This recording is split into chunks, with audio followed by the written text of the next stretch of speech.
Halo, assalamualaikum warahmatullahi wabarakatuh. Berjumpa lagi dengan channel saya. Jadi saya undi gimana kabarnya teman-teman hari ini? Semakin baik dan semakin sangat baik. Itu yang saya harapkan dari teman-teman. Mudah-mudahan pada hari ini teman-teman sudah sehat semua, sudah baik semua, sudah bisa makan enak, sudah bisa tidur nyenyak, sudah bisa bahagia sebahagia mungkin dengan segala sesuatu yang mungkin dirasakan hari ini oleh teman-teman. Oke teman-teman ya, doa yang terbaik selalu saya sampaikan buat teman-teman. Pokoknya teman-teman itu selalu sehat, selalu bisa beraktivitas, selalu bisa, pokoknya selalu produktif lah dalam kegiatan apapun ya. Kemudian teman-teman ya, uh, yang udah sarapan terima kasih, yang belum sarapan kita kan sarapan dulu ya, karena sekarang sudah jam setengah 7 pagi di saya dan membuat video ini jam setengah 7 pagi ya. Nanti mungkin saya upload videonya jam 11 lewat 11 menit gitu kan, itu pun kalau saya sempat ngedit dulu gitu kan. Oke teman-teman ya, kali ini saya akan ngomongin gitu beberapa hal yang memang bagi para penderita psikosomatis dan anxiety itu tidak sadar, tapi ini bisa memicu apa ya, uh, bisa memicu dan bisa memperlambat juga kesembuhan gitu kan. Hal-hal yang memang mungkin teman-teman tidak pernah terpikirkan sebelumnya, atau mungkin belum tahu ya, karena memang penyakit kayak gini kan kita perlu yang namanya proses adaptasi dulu gitu kan dengan penyakitnya, baru kita menelaah tentang penyakitnya, baru kita tahu harus bagaimana menyikapi penyakit ini gitu kan. Kalau misalkan saya teman-teman ya, jangan dicontoh dalam hal makanan itu aja satu, karena memang saya itu orang yang sangat sembrono dalam makanan. Dari jenis makanan apapun gitu kan, bagi saya itu main gitu kan. Saya makan semuanya dengan secara berlebihan yang akhirnya ya perut saya itu menjadi sensitif terhadap makanan yang memang kurang bagus gitu. Yaitu hasil diagnosa dokter. Jadi saya itu sama seperti Kang Arman Maulana sekarang, jadi lambung yang sensitif karena berbagai asupan makanan masuk ke dalam lambung saya, yang menyebabkan ya lambung saya itu sensitif, nggak bisa menerima sesuatu hal yang baru, tidak menerima sesuatu hal yang memang sifatnya keras dan asam juga gitu kan. Jadi ya saya betul-betul harus menjaga makanan tersebut gitu kan, sampai saat ini gitu kan. Kemarin saya periksa gitu, makanya saya tahu bahwa saya itu punya lambung yang sensitif gitu kan. Aduh, ini memang tantangan buat saya, bagaimana cara saya agar tidak terlalu apa ya, tergiur dengan makanan yang hadir di depan mata saya. Itu yang tantangan terberat saya. Kalau yang lain mungkin udah saya lewati, cuma itu aja makanan. Nah oke teman-teman ya, kali ini saya akan bahas ini bisa menjadi pemicu dan ini juga bisa menjadi penyebab lambatnya kesembuhan. Yang pertama emosi teman-teman. Emosi itu adalah marahnya kita. Jujur ya, selama teman-teman belum bisa merubah emosi itu kayaknya teman-teman belum bisa sembuh gitu kan. Karena sok aja teman-teman, kita hal sepele aja membuat kita marah gitu kan. Contoh kecil, ngelihat anak, kadang-kadang kita marahnya itu enggak terluapkan, ada di dalam batin kita. Kita sama istri agak jengkel, tidak terluapkan, adanya di dalam diri kita, atau sesama teman kerja, atau di tetangga. Nah itu kan emosi yang terpendam yang belum bisa dikeluarkan, yang akhirnya menyebabkan mungkin kita sedikit ngaruh ke dalam asam lambung kita ataupun anxiety gitu kan. Nah ini jadi emosi itu kan apa ya, tidak stabil di dalam diri kita. Misalkan hari ini kita tidak emosi, tapi 1 jam kemudian bisa saja kita emosi gitu kan. Nah jadi emosi ini sebetulnya teman-teman ya bisa dikurangi lah, sedikit-sedikit dikurangi, dihilangkan gitu kan. Yang kedua, ketenangan hati. Udah saya bahas di video sebelumnya tentang cara penyembuhan psikosomatis dan anxiety itu. Yang kedua itu adalah ketenangan hati. Bagaimana kita supaya tenang, bagaimana kita mencari ketenangan, kedamaian gitu kan.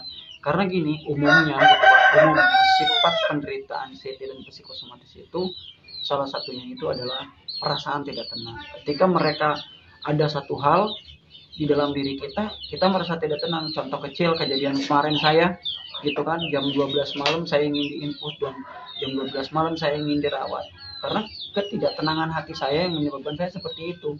Coba kalau misalkan kita tenang, biasanya gitu kan, sehebat apapun sensasi yang masuk ke dalam diri kita itu akan kita mudah hadapi gitu. Jadi ketenangan hati itu adalah sebagai dari obat, itu betul gitu kan. Kalau kita tidak tenang justru akan memperburuk suasana kita gitu kan. Contoh, ya contoh kecil, kemarin saya ngerasa tensi tinggi 146, padahal kata dokter itu udah biasa biasa aja, termasuk hal yang biasa gitu kan, masih di batas normal. Tapi karena saya panik, karena saya tidak tenang, akhirnya ya saya memutuskan untuk dirawat. Padahal ya ketenangan hati itu perlu gitu kan. Kemarin itu saya tidak tenang, pikiran saya selalu was-was dalam diri saya gitu kan. Padahal yang bagusnya itu kita tetap tenang gitu kan menghadapi ini. Kalau misalkan kita tenang ya biasanya sedikit-sedikit ya akan berkurang gitu kan. Ya, kemudian yang ketiganya itu adalah teman-teman tidak yakin dengan diri sendiri gitu kan. Mungkin ini juga bisa menjadi pemicu dan juga bisa menjadi penyebab keterlambatan sembuhnya kita yakin terhadap diri sendiri. Kadang-kadang kan kita para penderita anxiety itu teman-teman nggak yakin dengan apa yang dirasa oleh kita, walaupun kita sudah melakukan check up medis, sudah melakukan ronsen, sudah melakukan EKG dan sebagainya, kita nggak yakin. Jadi diagnosa yang kita pertama ada di dalam diri kita itu akan selalu ada lagi. Contoh kayak saya kalau misalkan sakit pinggang itu udah pikiran saya itu menerawang kemana-mana gitu kan. Jadi ketika saya sakit pinggang, pikirnya wah ini jangan-jangan batu ginjal, ini jangan-jangan empedu, ini jangan-jangan ISK, wah terus berpikiran seperti itu. Kalau misalkan kita tidak dihadapi dengan keyakinan, ya mungkin akan terus seperti itu dan menyebabkan itu sakit lagi gitu kan.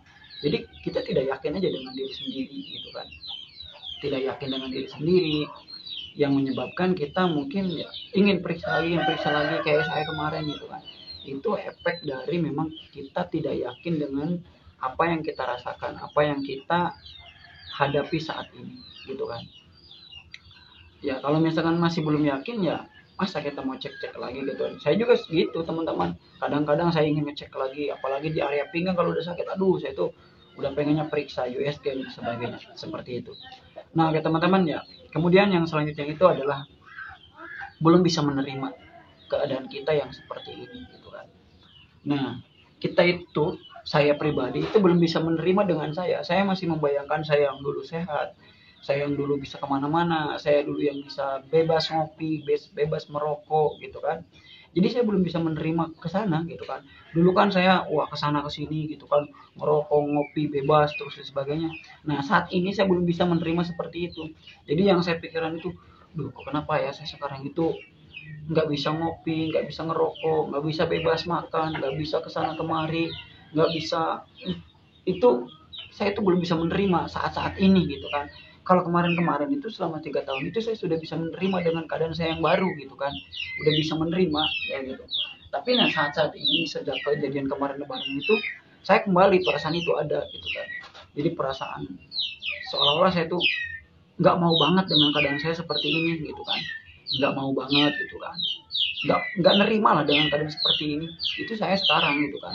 Makanya ya jadi hal-hal yang tadi saya sebutkan itu kayaknya gitu kan, kayaknya saya juga masih mengalami saat ini gitu kan. Tapi mudah-mudahan ya saya bisa melewatinya ini dengan baik ya, karena saya belajar berusaha kembali gitu kan. Apalagi teman-teman yang mungkin sudah paham lah dengan kondisi penderita psikosomatis dan anxiety itu seperti apa, saya yakin teman-teman memahami betul ya seperti itu. Ya teman-teman, itu saja ya, karena sudah jam 7 pagi ya, kita akan segera berangkat ke sekolah saya terutama, dan anak saya mau ke sekolah ya. Jadi teman-teman tetap sehat di rumah, aktivitas tetap terus dilaksanakan, dan saya pun sekarang mau biasalah, kalau saya kan jalan motor ke Serang, ke Pandeglang ya, seperti itu aja. Kalau saya kurir, saya itu kurir paket. Pokoknya ya tetap teman-teman sehat-sehat di rumah ya gitu. Saya nih belum keburu potong rambut, masih panjang rambutnya. Salam sembuh dari saya, dari Seudi. Wabillahi taufiq wal hidayah. Wassalamualaikum warahmatullahi wabarakatuh.